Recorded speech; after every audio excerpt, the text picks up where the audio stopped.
joined by, without a doubt, one of the greatest wrestling managers of all time, and without a doubt, one of the greatest wrestling performers, entertainers in the business today, Bobby the Brain Heenan. Thank you for joining us here today. Thanks for having me. How you doing? Real good. How you doing? Good. How was your trip up here? And when you walk away from it's good. I guess my first question would be how you got started in the wrestling business.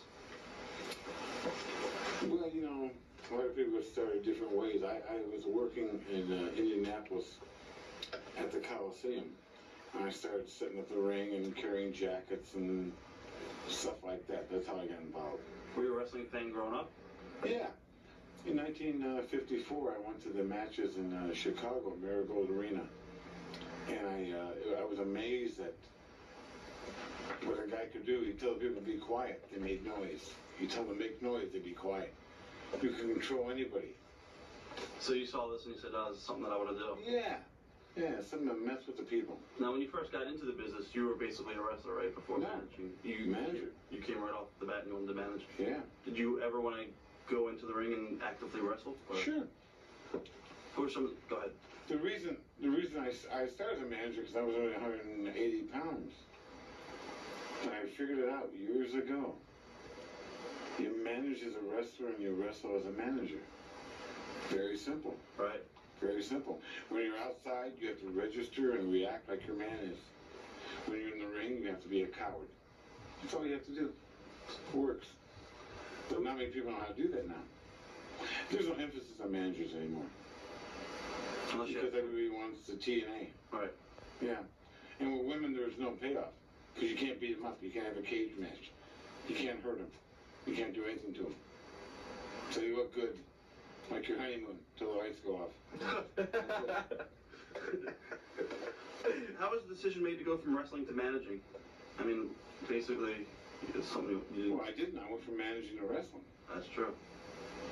That's true. So it was easy, more money. Now, the reason I wanted to manage and then go into wrestling was because I knew that I could work. And I knew that they'd have to pay me to do it. That's where the money was. What are some of the early territories that you worked? Pardon? Some of the early territories that you worked. Indianapolis, I was the first manager ever in St. Louis in the NWA. Right. I worked Kansas City. I worked Minneapolis. I worked a little bit in Detroit. I worked in Canada for the Bearman up in Ontario. I worked for the WWF. I worked for WCW. I worked for NWA in 1979. You also worked for Georgia, I believe, when Ole was there? Yeah. I worked for Paul Bosch in Houston.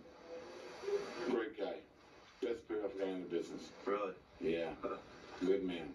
What are your early memories of working for Georgia with Ole Anderson as Booker? How was Ole? Oh, horrible. Horrible. No respect for humans. Everybody says that he's a miserable guy. Yeah. He's the kind of a guy that has a size 10 foot but has a size 9 shoe. Nothing makes him happy. Now, early on, who did you travel with the most in the business? Blackjack Lanza, Baron von Raschke, Pepper Gomez, Wilbur Snyder, myself. Do you have any good road stories from those guys? Or? Yeah, well, they're all good. Same thing. You drive 200 miles and then you come back 200 miles with a case of beer and Slim Jims. It's fun. Right. Not a whole lot of money in those days, but you didn't care because you wanted to do it. Right. You were stupid. You should have realized they're making money off me. Pay me now. We didn't know then. Who were some of the guys responsible for taking you under the wing and teaching you the ropes, the psychology of the business? And... No one. Ray Stevens. Ray Stevens? Yeah, Ray talked to me a lot. Other than that, all you had to do was open your eyes and see what was right and wrong to do. You could tell the guys that were over and guys that weren't over. And guys that are always underneath will always be underneath. I told my wife one day, we had an argument. I said, if you could have done any better, you would have. And that's as simple. If guys want to be champion, they'll get there. If they don't, they won't. A lot of guys think, I can work.